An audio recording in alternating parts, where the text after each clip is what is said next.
What's going on, everybody? Just want to get on here and share some of the better stock music libraries for 2020. Anybody's out there, wanting to get into production music and music licensing and stuff like that. These are a good way to get started in that. And in no particular order here. Every library is different for whatever genre of music that you're doing.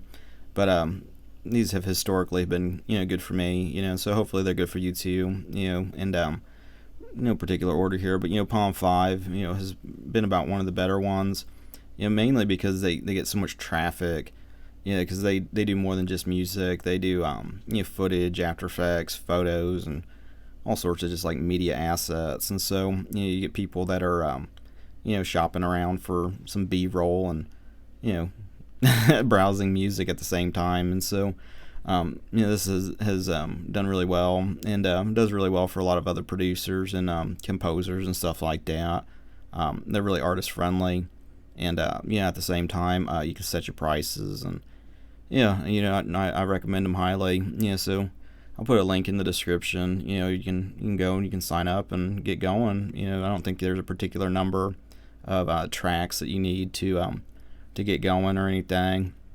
The next one here be Audio Jungle, which they're kind of almost nichey. If you're making like advertising music and corporate music and business music, that has seemed to do kind of like better with them, and with their review process is kind of geared towards that.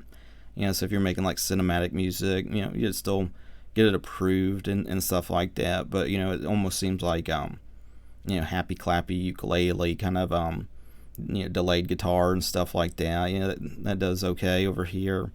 And with them, it's just like anything else. It's like if you're uploading regularly and getting approved, and you can almost get like a little hit. And when you do, it just the sales keep kind of generating more and more.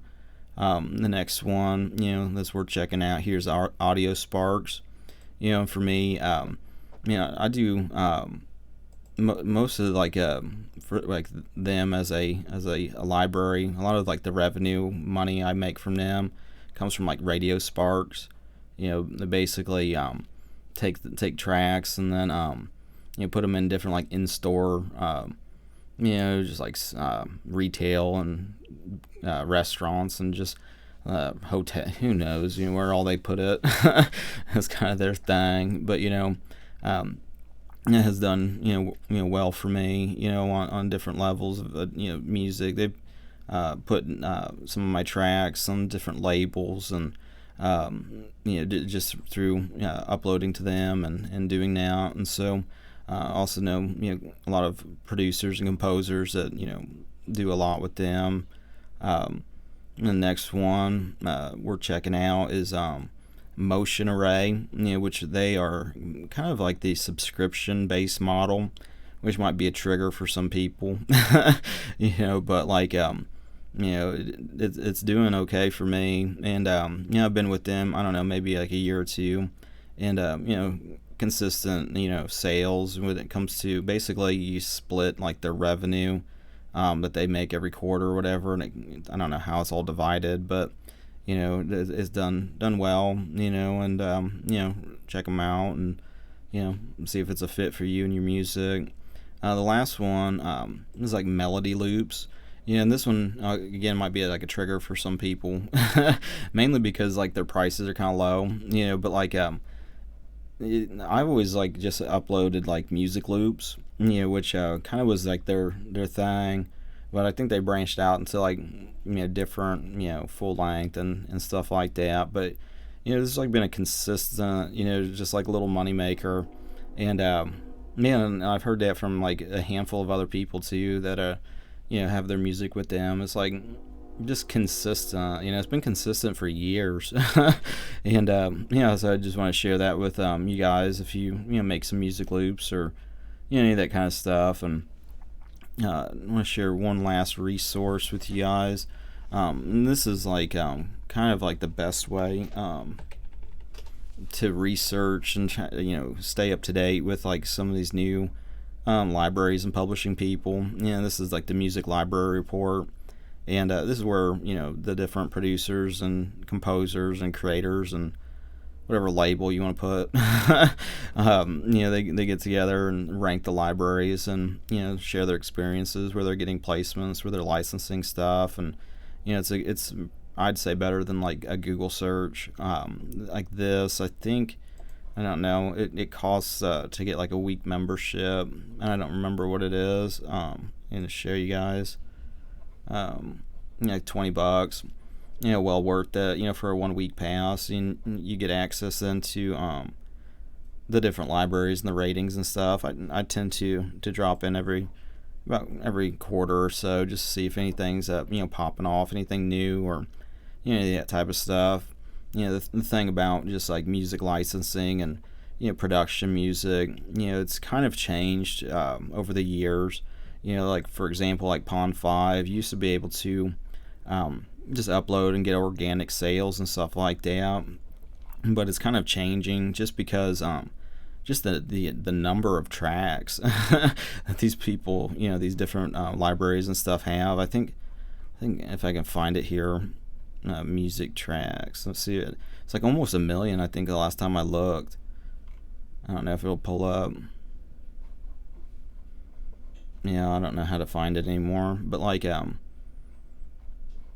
So there's a lot of tracks and everything, and so it doesn't hurt to kind of do your own promotion. If you're just getting started, you can upload something new, it gets approved. And like the thing with like a Pond 5 or like an Audio Jungle, they get so much traffic where once you start getting sales popping off, they just kind of build off of each other, to a point where then it gets high ranking and gets more attention. And the thing about like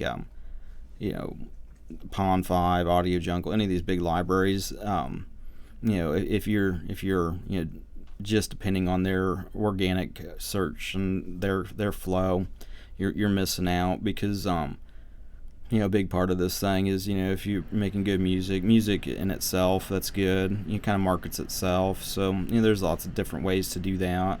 SoundCloud, YouTube, and all that kind of stuff that gets people to check it out that might be looking, or any of that type of stuff. And that may be something to talk about in a later video, on how to drive some of your own, kind of funnel it to these publishing people. And like I said, it's just like a revenue game, revenue stream game, in music anymore. It's like a little bit from music licensing, a little bit from streaming, a little bit from this, a little bit from that, and it all starts to add up, quarterly, royalty checks and stuff like that. And so I just wanted to share that with you guys. So if you're kind of wanting to explore different options to do music as a living, is definitely a good way to do that. And so other than that, appreciate you guys liking, sharing, subscribing. And put this in like a playlist for you guys of like indie music and DIY music. And subscribe, and I'll share some more tips and tricks. I don't know, like saying tricks, but things that are working and what's not, and putting you guys in at least a positive direction. Everybody's different. The main thing is you being unique and pursue your path. But this is a good option then too, just for additional revenue streams to be able to provide for yourself and family, so you don't have to get like a real job. And with that being said, I appreciate you guys listening, and have a good rest of your day, and God bless.